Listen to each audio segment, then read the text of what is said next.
അതെ, ഏപ്രിൽ 18.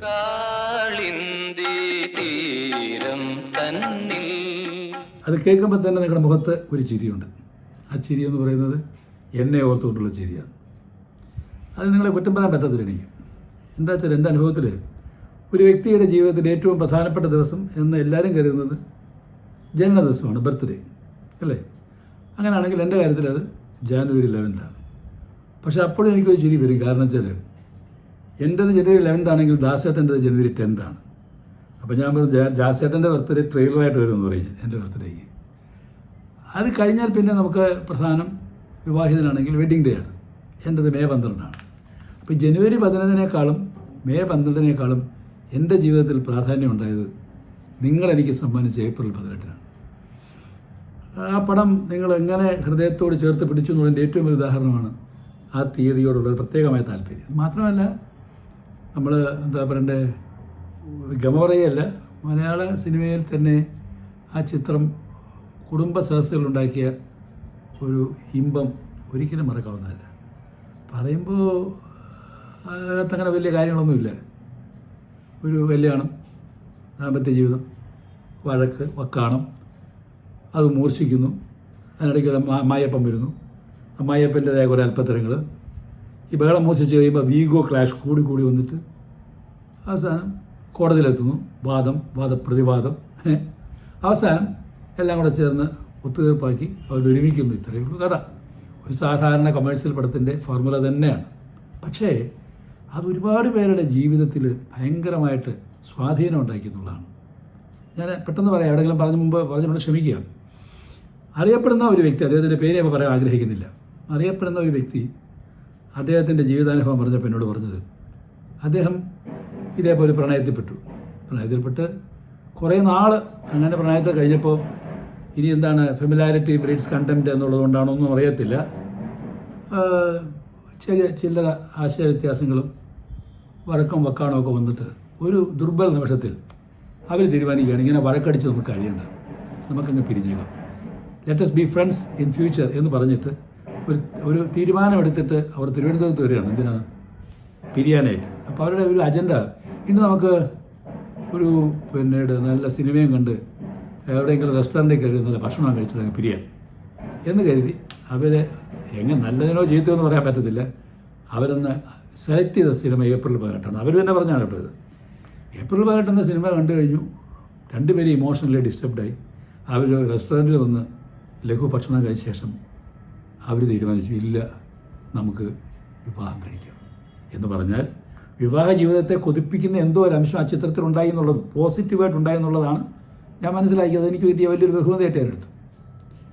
അപ്പോൾ അത് ഒന്ന്. രണ്ടാമത്, ആ ചിത്രത്തോട് എനിക്കുള്ള പ്രത്യേകമായ ഒരു മമത എന്ന് പറയുന്നത്, മലയാള സിനിമയിൽ ഈ കലണ്ടറിലെ ഡേറ്റ് സൂചിപ്പിച്ചു വരുന്ന ആദ്യത്തെ ചിത്രം ഒരുപക്ഷെ ഏപ്രിൽ 18 ആലോചിച്ച് നോക്കിയുള്ളൂ. കലണ്ടറിലെ ഡേറ്റ്. പിന്നെ ഞാൻ തന്നെ ഏപ്രിൽ 19 എടുത്തത് വേറെ ആയിരിക്കും. അതല്ലാതെ ചുറ്റോടെ നോക്കിയാൽ എൻ്റെ ഓർമ്മയിൽ ഞാൻ നോക്കിയപ്പോൾ എന്താ പറയണ്ടേ, നമ്മൾ ഉദ്ദേശിക്കുന്ന പോലെ ഒരു മെയ് മാസ പുലരിലുണ്ട്, നവംബറിൻ്റെ നഷ്ടം പത്മരാജൻ്റെ പടമുണ്ട്, പിന്നീട് ആഗസ്റ്റ് 1, ആഗസ്റ്റ് 15 വന്നിട്ടുണ്ട്, മെയ് ദിനം എന്നൊരെണ്ണം വന്നിട്ടുണ്ട്, പിന്നെ മലയാളി മാസം ചിങ്ങമാസം വന്നിട്ടുണ്ട്, ജൂലൈ 4 എന്നൊരു പടമുണ്ട്, ബോംബെ മാർച്ച് 12, ഇങ്ങനെ പല പടങ്ങൾ പിന്നെ വന്നതാണ്. പക്ഷെ തുടക്കം കുറിച്ചത് ഏപ്രിൽ 18. അങ്ങനെ ഒരു പ്രത്യേകത ആ ചിത്രത്തിനുണ്ടെന്ന് ഞാൻ തോന്നുന്നു. ഈ ഏപ്രിൽ 18 ആയതുകൊണ്ടാണ് ഏപ്രിൽ 18 ഓളത്തിൽ ഞാൻ സംസാരിച്ചുകൊണ്ടിരിക്കുന്നത്. ഇനി എനിക്കിപ്പോൾ ഏപ്രിൽ 18 എന്ന ഈ ദിവസം ഇരുന്ന് ഏപ്രിൽ 18 എന്ന സിനിമയെപ്പറ്റി പറയുമ്പോൾ ആ സിനിമയുടെ പ്ലസ് പോയിൻറ്റ്സ് പറയാനോ ഒന്നും അല്ല താല്പര്യം. അല്ലെങ്കിൽ ആ ചിത്രത്തിൽ അഭിനയിച്ച ശോഭനയുടെ പിന്നെ അന്നത്തെ അഭിനയ രീതികളെയോ അല്ലെങ്കിൽ അതിനുവേണ്ടി നമ്മൾ ശോഭനയ്ക്ക് കൊടുത്ത എന്താ പറയുക ട്രെയിനിങ്ങിനെ പറ്റിയോ അല്ലെങ്കിൽ എന്താ പറയണ്ടേ ആ ചിത്രമായിട്ട് സംബന്ധപ്പെട്ടുള്ള ഒരുപാട് പ്രശ്നങ്ങൾ വേറെയുണ്ട്. അല്ലെങ്കിൽ ഞങ്ങൾ കൊണ്ടാടിയ 75-ാം ദിവസം തൃശ്ശൂരാണ് ഞങ്ങൾ ആഘോഷിച്ചത്. അന്ന് അവിടെ നടന്ന സംഭവങ്ങളെപ്പറ്റി ഒന്നും പറയാനല്ല എനിക്ക് തോന്നുന്നത്.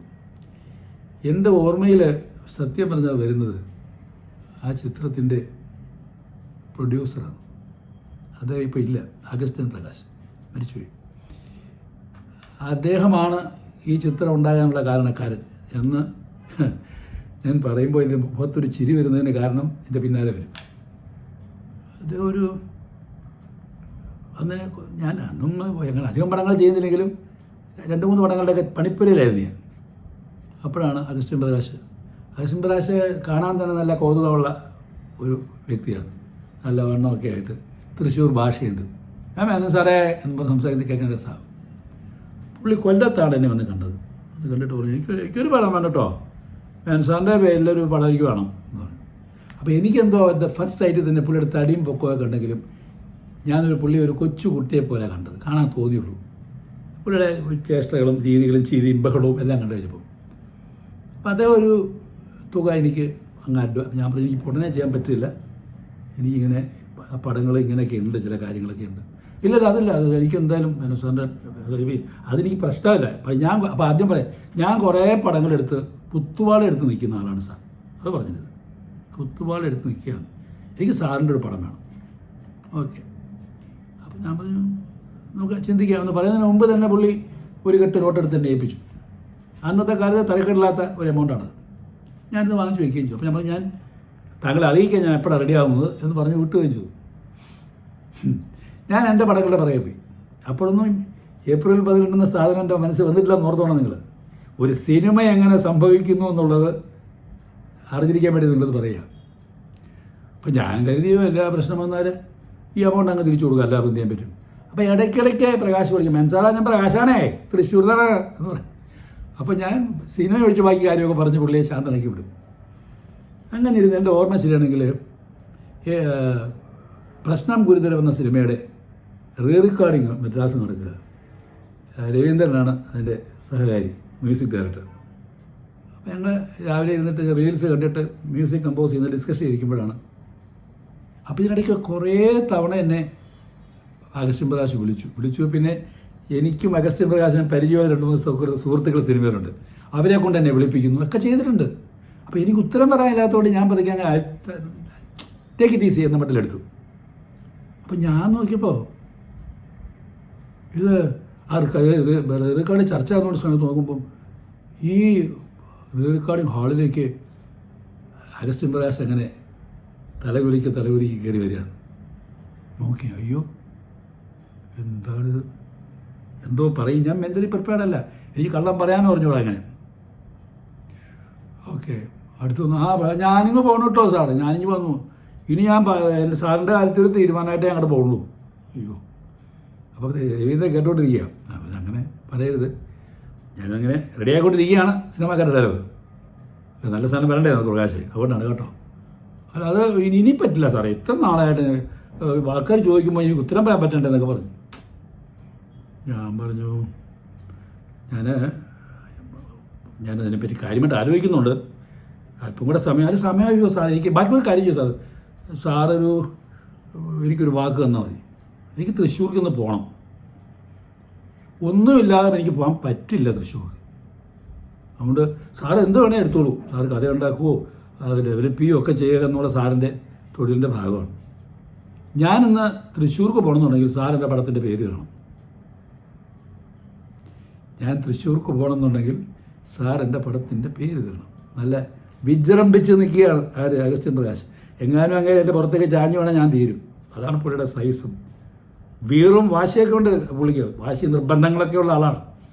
അപ്പോൾ രവീന്ദ്രൻ എൻ്റെയും പിന്നീട് അദ്ദേഹത്തിൻ്റെ മുഖത്ത് നോക്കി ചിരി, ഒരു ഊറി ചിരിയുണ്ട് രവീന്ദ്രന്. ഞാനെപ്പോൾ പറഞ്ഞു സാറേ, ഞാൻ ഒരു കാര്യം ചെയ്യും, ഞാൻ വളരെ കോൺഫിഡൻ്റായിട്ടാണ് പറയുന്നത്, പ്രകാശ് വൈകുന്നേരം ഒരു 4 മണിക്ക് അടുപ്പിച്ച് വന്നാൽ നമുക്കെന്താണെന്ന് വെച്ചാൽ വേണ്ട പോലെ എന്ന് പറഞ്ഞു വിട്ടു. അപ്പോൾ ഈ പ്രകാശ് പോയി കഴിഞ്ഞ് പറഞ്ഞേ രവീന്ദ്രൻ ചോദിച്ചു, ബാലേന്ദ്ര നിങ്ങൾ എന്താണ് ഈ പറഞ്ഞു വിട്ടത്, നിങ്ങളെ എന്താണ് ഇയാൾ വൈകുന്നേരം പോകുന്നതിന് മുമ്പ് നിങ്ങൾക്ക് എന്ത് കഥയുടെ പേര് കൊടുക്കാൻ പറ്റും, നിങ്ങൾ കഥയൊന്നും വല്ല ഉണ്ടാക്കിയിട്ടുണ്ടോ? ഞാൻ പറഞ്ഞു ഉണ്ടാക്കിയിട്ടില്ല, വരുമായിരിക്കും. എന്നാലും അയ്യോ ആ ശുഭാപ്തിശ്വാസം കൂടുതലാണ്. അങ്ങനെ 4 മണിക്ക് വരും കേട്ടോ, ഒന്ന് നിങ്ങൾ പേര് കൊടുത്തില്ല എന്നുണ്ടെങ്കിൽ കത്തി എടുക്കുന്ന മട്ടിൽ അങ്ങനെ ഉപകരിക്കുന്നതിനെന്ന് പറഞ്ഞു.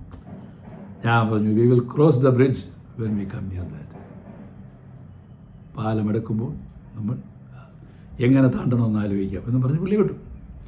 ഞങ്ങൾ ഈ മ്യൂസിക്കിൻ്റെ മുകളിൽ കയറി നസീർ സാറിനെ കണ്ടുകൊണ്ടിരിക്കുകയല്ലേ സ്ക്രീനിൽ, അതിൻ്റെ ഓരോ സീനും ആൾക്കാർ കണ്ട് ആസ്വദിക്കുന്നു, വേറെ ലോകത്തിലേക്ക് പോയി. കറക്റ്റ് 4 മണി കഴിഞ്ഞപ്പോൾ വീണ്ടും അഗസ്ത്യൻ പ്രകാശ് ഈ റെക്കോർഡിംഗ് തിയേറ്ററിലേക്ക് ആടി വന്നു. സാറേ ഞാൻ വന്നുട്ടോ. ഞാൻ പറഞ്ഞു പിന്നീട് രവീന്ദ്രൻ എനിക്കൊരു 10 മിനിറ്റ് തരണം, ഞാനൊന്ന് അദ്ദേഹമായിട്ട് സംസാരിച്ചു. പിന്നെ എന്താണെന്ന് പറഞ്ഞു. ഞങ്ങൾ അതിനടുത്തുള്ള റെക്കോർഡിംഗ് റൂമുണ്ട്, അവിടെ പോയിരുന്നു. എന്തായി സാറേ, പേര് വല്ലതും ആയോ? അപ്പോൾ ആ പ്രകാശിൻ്റെ മുഖത്തുള്ള ആ ഉദ്വേഗം, ആ താല്പര്യമൊക്കെ ഇപ്പോഴും ഞാൻ ഓർക്കുന്നുണ്ട്. പിന്നെ പേരൊക്കെ റെഡിയാകാതെ നിങ്ങളെ ഞാൻ പറയുമല്ലോ, പേരൊക്കെ റെഡിയാക്കി വെച്ചിട്ടുണ്ട്. അപ്പോൾ അതിന് മുമ്പ് പ്രകാശ് എനിക്കൊരു 2 ചോദ്യങ്ങൾക്ക് ഉത്തരം പറയണം. അതെന്ത്? അല്ല, നിങ്ങൾ പിന്നെ സീരിയസ് ആയിട്ടും എന്നെ വെച്ച് മുമ്പോട്ട് പോകാനുള്ള തീരുമാനം എടുത്തിരിക്കുകയുള്ളൂ. അയ്യോ എന്താ സാറേ പറയണേ, എത്ര നാളെ ഞാൻ സാറിന് അഡ്വാൻസ് തന്നിട്ട് ഞാൻ കാത്തിരിക്കുകയല്ലേ. ഇടയ്ക്ക് അത് പറഞ്ഞോളി. ശരി, ആ നിലയ്ക്ക് ഇനി നമ്മൾ മുന്നോട്ട് പോകുന്ന പ്രശ്നമില്ല കേട്ടോ. അപ്പോൾ എനിക്ക് ചോദിക്കാനുള്ളത് ഒറ്റ ചോദ്യമാണ്. നിങ്ങൾ ഈ ചിത്രത്തിൻ്റെ റിലീസ് എപ്പോഴോ സൂചിപ്പിച്ചു, അതെന്താണ്? ആ വിഷുവിന് എന്ന് പറഞ്ഞാൽ ഏപ്രിൽ മാസം, പിന്നല്ലാണ്ട്. അപ്പോൾ നമ്മൾ തമ്മിലുള്ള വ്യവസ്ഥയുടെ അടിസ്ഥാനം എന്ന് പറയുന്നത് നിങ്ങൾ ഈ ചിത്രം ഏപ്രിലിൽ റിലീസ് ചെയ്യുന്നുള്ളതാണ്. ശരിയാണോ? അതെ. ഏപ്രിൽ റിലീസ് ചെയ്തില്ലെങ്കിൽ ഈ വാക്കുകൾക്ക് യാതൊരു വാലിഡിറ്റി ഇല്ല. അയ്യോ സാറേ എന്നെ വിശ്വസിക്കുക സാറേ, ഞങ്ങൾ തിയേറ്റർ എടുത്തിരിക്കുകയാണ് ഏപ്രിലിൽ വിഷുവിന്. അതെ, പിന്നെ കുഴപ്പമില്ല. അപ്പം അങ്ങനെയാണെങ്കിൽ ഞാനൊന്ന് ആലോചിച്ചു. പടത്തിൻ്റെ പേര് ഞാൻ പറയുകയാണ്, തൽക്കാലം പുറത്തു വിടല്ല, മനസ്സിൽ വയ്ക്കുക. വീട്ടിൽ ഭാര്യ അടുത്തൊക്കെ പറഞ്ഞോളൂ. പടത്തിൻ്റെ പേര് ഏപ്രിൽ 18 എന്നാണ്. ആദ്യം പുള്ളി ഒരു ഷോക്ക് അടിച്ചു, ഏപ്രിൽ 18. പിന്നെ പുള്ളിയുടെ മുഖത്തൊരു വെട്ടം വന്നു. ഇതാണ് നമ്മുടെ പടത്തിൻ്റെ പേര്. ആരോട് പറയരുത്. പുള്ളി കൊള്ളാം സാറേ, ഒരു മാറ്റമുണ്ടേ, ആ പേരിന് പറയുമ്പോൾ ഒരു ഇമ്പുണ്ടേ എന്നൊക്കെ പറഞ്ഞു പുള്ളി. അത് ശരി, ഓക്കെ. അപ്പം അങ്ങനെയാണെങ്കിൽ അതിൻ്റെ ബാക്കി പ്രവൃത്തികളൊക്കെ മുമ്പോട്ട് പോകുമ്പോൾ ഞാൻ പ്രകാശനെ അറിയിക്കാം. തൽക്കാലം ഈ പ്രശ്നം ഗുരുതരത്തെ ഞാനൊന്ന് കാര്യം നിസ്സാരമാക്കി മാറ്റിയെടുക്കട്ടെ എന്ന് പറഞ്ഞിട്ട് ചിരിച്ച് ഒരു ചായയും കുടിച്ച് പിരിച്ചു. തിരിച്ചു വന്നപ്പോൾ രവീന്ദ്രൻ്റെ മുഖത്തൊരു ക്രൂരമായ സന്തോഷം. ഞാൻ കുറേ വെള്ളം കുടിച്ചെന്നാണ് വിചാരിച്ചത്. ബാലേന്ദ്രൻ, എൻ്റെ പുള്ളി അങ്ങനെ വിളിക്കും, ബാലേന്ദ്രൻ എന്ന് വിളിക്കുള്ളൂ. 2 പേര്, ഒന്ന് കുളത്തോട് രവിയും ഒന്ന് വേണമെന്നാണ് വിളി. 2 പേരും എന്നെ ബാലേന്ദ്ര എന്നേ വിളിക്കുള്ളൂ. പിന്നെ ബാലേന്ദ്രൻ എന്തോ പറഞ്ഞു, എന്തോ പറയാം, പേര് കൊടുത്തു. പിന്നെ എന്തോ പേര് ഏപ്രിൽ 18. അത് രവീന്ദ്രന് ജല്ലായില്ല. ഏപ്രിൽ 18. ഏപ്രിൽ 18. ഇത് ഞാൻ എൻ്റെ സംശയം കൂടെ ദൂരീകരിക്കത്തക്കവണ്ണം ദൃഢസ്വരത്തിലാണ് പറഞ്ഞത്. ഏപ്രിൽ 18 അനൗൺസ്മെൻ്റ് വിളംബരമാണ്. അത് കഥ എന്ത് കഥ? കാരണം നമ്മളുണ്ടാക്കുന്നില്ലേ. നിങ്ങളെന്തോ ഈ പറയുന്നത്? അതെ, ഏപ്രിൽ 18 എന്നുള്ളതാണ് എൻ്റെ പടത്തിൻ്റെ പേര്. അത് ഒറ്റ അവസ്ഥയേ ഉള്ളൂ. അതെന്താ? അത് പടം ഏപ്രിൽ റിലീസ് ചെയ്തിരിക്കണം. അതെന്താ കാര്യം? അന്നേരം ഏപ്രിൽ 18 പേരെടുത്തുള്ളൂ. അതാണ് ഏപ്രിൽ റിലീസ് ചെയ്യുന്നെങ്കിൽ ഏപ്രിൽ മാസത്തിലെ ഈ ഡേറ്റ് തരും, 18. അപ്പോൾ ഏപ്രിൽ പറഞ്ഞ് മനസ്സിലായി. ഡേറ്റ് ഈ 18ൻ്റെ കാര്യം എന്തുവാ? 18ൻ്റെ കാര്യം വെച്ചാൽ എൻ്റെ ഒരു മൂഢവിശ്വാസമാണ്. എൻ്റെ ഒരു ലക്കി നമ്പറായിട്ട് ഞാൻ മനസ്സിൽ കരുതുന്നത് 9. അപ്പോൾ 18 കൂട്ട് എത്രയായി? 9.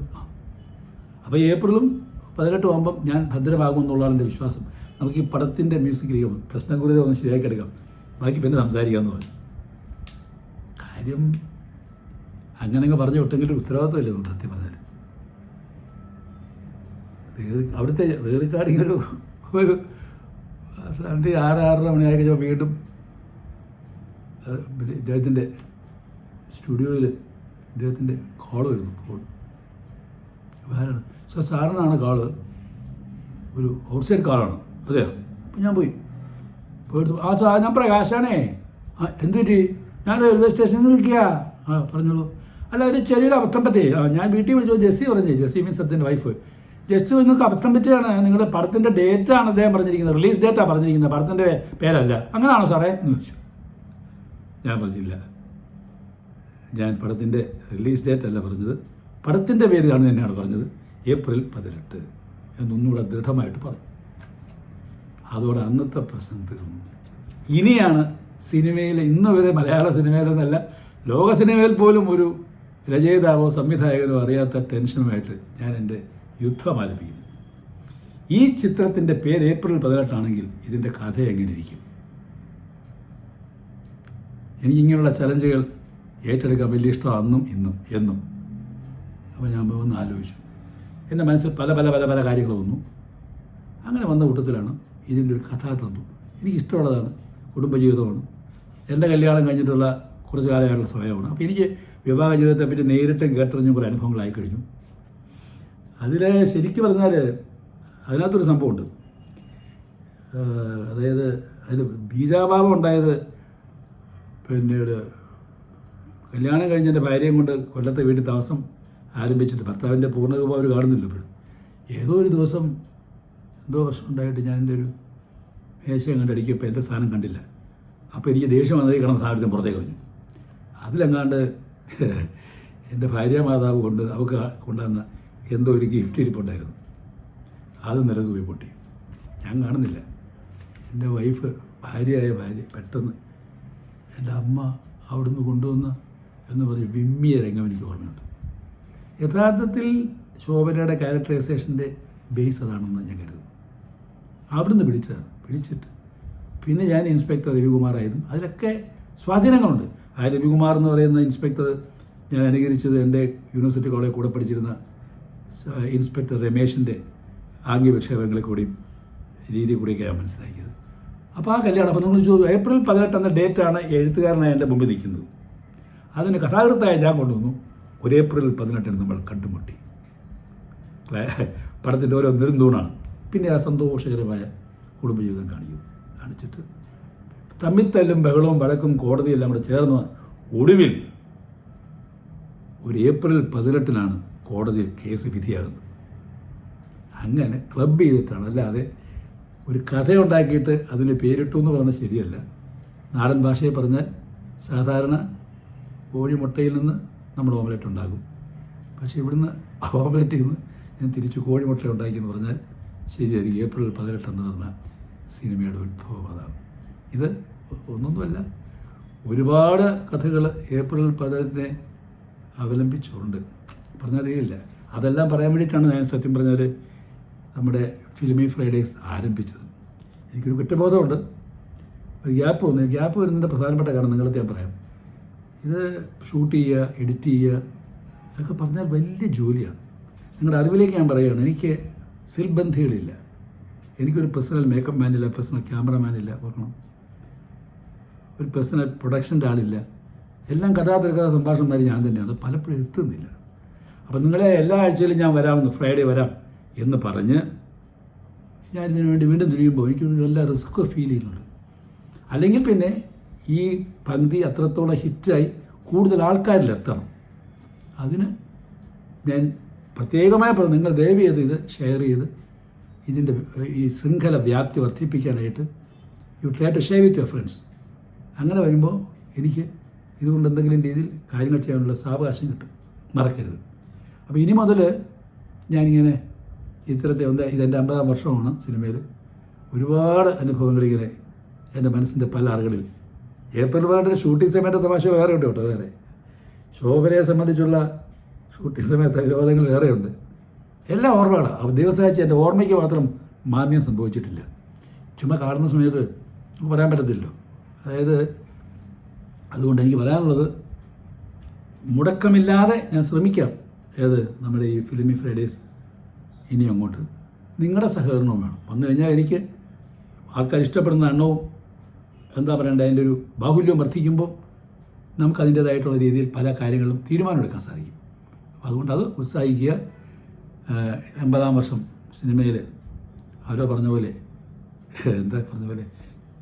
ഇപ്പം എനിക്ക് തോന്നുന്നു, ഞാൻ 50 വർഷം കൊണ്ട് നിങ്ങളുടെ സിനിമയിൽ എന്താണ് നിങ്ങൾക്ക് വരാൻ പോകുന്ന തലമുറയ്ക്ക് നൽകാനുള്ള ഒരു നിർദ്ദേശം എന്ന് പറഞ്ഞാൽ, ഞാൻ ആദ്യം പറയും, സിനിമയിൽ സംവിധായകനാകാൻ ആരുടെയും സഹായിയാകേണ്ട കാര്യമില്ല. അതാണ് ഞാൻ തെളിയിച്ചത്. അല്ലേ? പിന്നീട് സിനിമയുടെ സ്ക്രിപ്റ്റ് എഴുതാനായിട്ട് ഒരു ബുദ്ധിമുട്ടുമില്ല. ഒരു പേര് കിട്ടിയാൽ, പടത്തിൻ്റെ പേര് ആദ്യമേ കിട്ടിയാൽ, ആ പേരിനെ ആധാരമാക്കി നമുക്കൊരു നല്ല സിനിമ എഴുതാം, സംവിധാനം ചെയ്യാം. എന്നുള്ളതാണ് ഏപ്രിൽ 18 തെളിയിക്കുന്നത്. ഇങ്ങനെ ഒരുപാട് അനുഭവങ്ങൾ എൻ്റെ കയ്യിലുണ്ട്. ഞാൻ കഴിവതും വലിയ മുടങ്ങാളില്ല. എല്ലാ എന്താ പറയുന്നത് വെള്ളിയാഴ്ചകളിലും എന്തെങ്കിലുമൊക്കെ നിങ്ങളുമായിട്ട് സംവേദനം ചെയ്യണമെന്നാണ് ആഗ്രഹം. മുടങ്ങിയാൽ നിങ്ങൾ ക്ഷമിക്കുക. അതോടൊപ്പം ഇതിനെ ഈ എൻ്റെ ഈ കോളത്തെ പ്രചുര പ്രചാരം കൊടുക്കാനായിട്ട് ഏറ്റവും കൂടുതൽ ആൾക്കാരിൽ നിങ്ങൾ ഷെയർ ചെയ്യാൻ ശ്രമിക്കുക. അപ്പോൾ തൽക്കാലത്തേക്ക് വീണ്ടും കാണാം.